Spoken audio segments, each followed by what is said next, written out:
મારા ભાઈ બહેનો, હવે ચાલો આપણે મૂળ સ્થાનના ઉપર શિવ પુરાણની અંદર જે કથા બતાવી એની અંદર આવીએ. શિવ શિવ શિવ શંભો મહાદેવ શંભો. શિવ શિવ શિવ શંભો મહાદેવ શંભો. શિવ પુરાણમાં કહેવામાં આવ્યું કે એક વખત સૃષ્ટિનો પ્રારંભ થઈ ચૂક્યો હતો અને સૃષ્ટિનો પ્રારંભ જ્યારે થઈ ચૂક્યો હતો ત્યારે બ્રહ્મદેવ સૃષ્ટિની રચના કરવામાં રચ્યા પચ્યા હતા. બ્રહ્મદેવ અથાગ પુરુષાર્થ કરી પોતાના અંગની અંદરથી ઋષિમુનિઓ પ્રગટ થયા. કામદેવ પ્રગટ થયો, સંધ્યા આદિ પ્રગટ થયા, નારદજી પ્રગટ થયા, પ્રજાપતિ પ્રગટ થયા બ્રહ્માજીના શરીરમાંથી. 5 ઇન્દ્રિય 5 જ્ઞાનેન્દ્રિયોનું જ્ઞાન પ્રગટ થયું. એના દ્વારા સૃષ્ટિની જગત આગળ વધવા લાગ્યું. જગતને કઈ રીતે આગળ વધારવું એના વિચારમાં પડ્યા હતા. એમાં એક વખત બ્રહ્માજી શ્વેત સમુદ્રની અંદર પ્રવેશ કર્યો. સમુદ્રની અંદર જ્યારે પ્રવેશ કર્યો ત્યારે સમુદ્રના અંદર એક પુરુષને સૂતેલો જોયો બ્રહ્માજીએ. એ પુરુષ બીજું કોઈ નથી, એ આદિ પુરુષ ભગવાન નારાયણ સ્વયં હતા. લક્ષ્મીજી એના પગ દબાવતા હતા. બ્રહ્માજીએ અમને સૂતેલા જોઈ અને કહ્યું કે એ આદિ પુરુષ, તમે સૂઈ કેમ રહ્યા છો?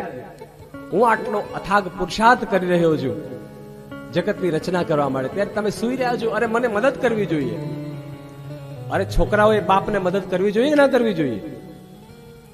હું આ જગતનો બ્રહ્મા છું, જગતનો બાપ છું, અને તમે સૂઈ કેમ રહ્યા છો? ઉભા થાઓ. અને આ સ્ત્રી કોણ છે જે તમારા પગ દબાવી રહી છે?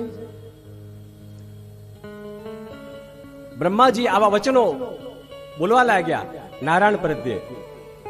અરે ઉભા થાઓ, મને મદદ કરો, કામમાં મદદ કરો, હું આખા જગતનો બાપ છું.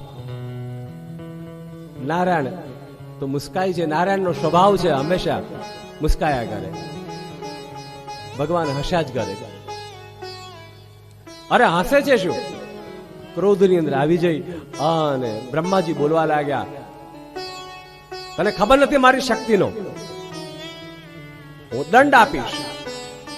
નારાયણે કીધું, સાંભળો બ્રહ્મદેવ, આ જગતનો બાપ તો હું છું. તમે ક્યારના બોલી રહ્યા છો કે જગતનો બાપ હું છું, મને મદદ કરો, પણ તમને તો મારી નાભીમાંથી પ્રગટ થયા છો. આદિદેવ તો હું છું, હું વિષ્ણુ નારાયણ પરમાત્મા પોતે, અને મારાથી આ જગત ચાલી રહ્યું છે. બ્રહ્માજીએ સામું કહ્યું, અરે બધા કરતા મોટો હું છું. બંને વચ્ચે યુદ્ધ થવા લાગ્યું. વાક યુદ્ધ થયું વાણી દ્વારા. શરૂઆતમાં વિષ્ણુ કહે હું મોટો, નારાયણ કહે હું મોટા, બ્રહ્માજી કહે હું મોટા. આ રીતે બંને વચ્ચે વાક યુદ્ધ થવા લાગ્યું. અને વાક યુદ્ધમાંથી ગરમા ગરમી થવા લાગી. અસ્ત્ર શસ્ત્ર લઈ અને બંને જણા ઉભા થઈ ગયા. નારાયણ પરમાત્મા ચક્ર લઈ અને બ્રહ્માજીને સામે આવી ગયા. બ્રહ્મદેવ, તમે મને ઓળખતા નથી, આ જગત મારામાંથી પ્રગટ થયું છે, હું નારાયણ છું. બ્રહ્માજી કહે છે આ જગતને મેં પ્રગટ કર્યું, હું આ જગતનો રચિતા છું. બંને વચ્ચે અને છેવટે અસ્ત્ર શસ્ત્રો લઈ એકબીજાને મારવા માટે તત્પર થયા. ત્યારે દેવતાઓ, પ્રજાપતિઓ, ઋષિમુનિઓ બધા ગભરાઈ ગયા. હમણાં યુદ્ધ થશે, બ્રહ્માસ્ત્ર છૂટશે તો બધું બળીને ભસ્મ થઈ જશે. બધા જ લોકો ઋષિમુનિઓ એ ભગવાનની પ્રાર્થના કરી, હે પ્રભુ, આનો અંત ક્યારે આવશે? આ બંને જણા ઝઘડી રહ્યા છે, જગતનો વિનાશ થશે, જલ્દી પ્રગટ થાઓ, જલ્દી પ્રગટ થાઓ, જલ્દી પ્રગટ થાઓ. વંદે દેવ ઉમાપતિમ સુરગુરુમ વંદે જગત કારણમ. આ જગતનું કારણ આ બેને નથી. આ જગતનું કારણ બ્રહ્મા નથી, આ જગતનું કારણ વિષ્ણુ નથી, પણ આદિદેવ મહાદેવ તમે છો. અત્યારે તમારે પ્રગટ થવાની જરૂર છે, કારણ કે આ લોકો એમ કહી રહ્યા છે અમે છીએ, અમે છીએ, અમે છીએ. જ્યારે તમારા મનમાં એમ થાય ને કે હું કરું, હું કરું, હું કરું, ત્યાં સુધી બધું ખોટું. આ દાન મેં કર્યું, આ પુણ્ય કર્યું, આ કર્યું, આ કર્યું, પણ એકવાર કહી દેજો, કાશીમાં આવ્યા પછી તમે લાખો રૂપિયાનું દાન કરો, પણ એટલું કહેજો શિવાર પણ કરજો. શું કરવાનું? શિવાર પણ કરવાનું. આ બધું એનું છે, અને એને આપણો તો ખાલી હાથ છે. શું છે? આપણે નિમિત્ત છીએ, આપણો હાથ છે.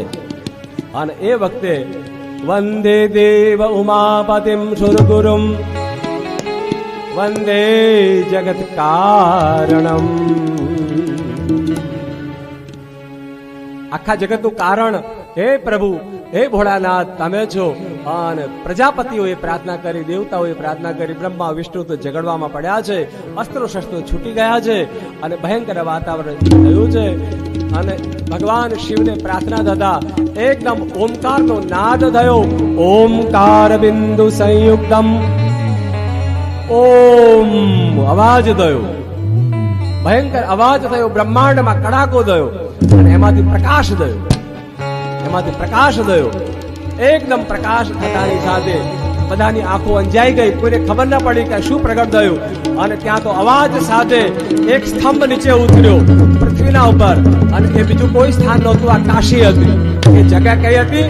એ સ્થાન આ કાશી હતું. અહીંયા આ બધી ઘટના ઘટી છે. અને બોલો કાશી વિશ્વનાથ મહાદેવ.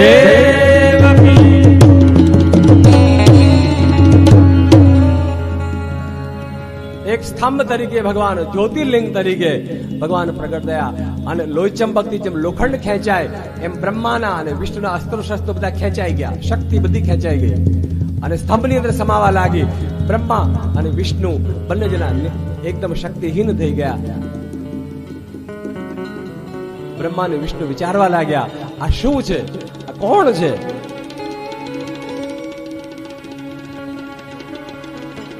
વંદે દેવ ઉમાપતિમ સુરગુરુમ વંદે જગત કારણમ વંદે અંડજભૂષણમ મૃગધરમ વંદે પશૂનામ પતિમ વંદે સૂર્ય શશાંક વહન નયનમ વંદે મુકુંદમ પ્રિયમ વંદે ભક્ત જનાશ્રયમ વરદમ વંદે શિવમ શંકરમ વંદે શિવમ શંકરમ.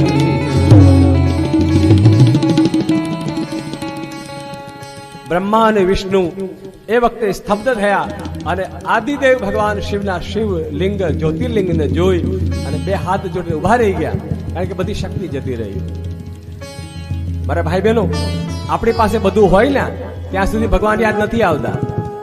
બધું જતું રહે ને પછી ભગવાન યાદ આવે. આંખે દેખાય નહીં, કાને સંભળાય નહીં, પગ કામ કરે નહીં, પછી ભગવાન યાદ આવે ને.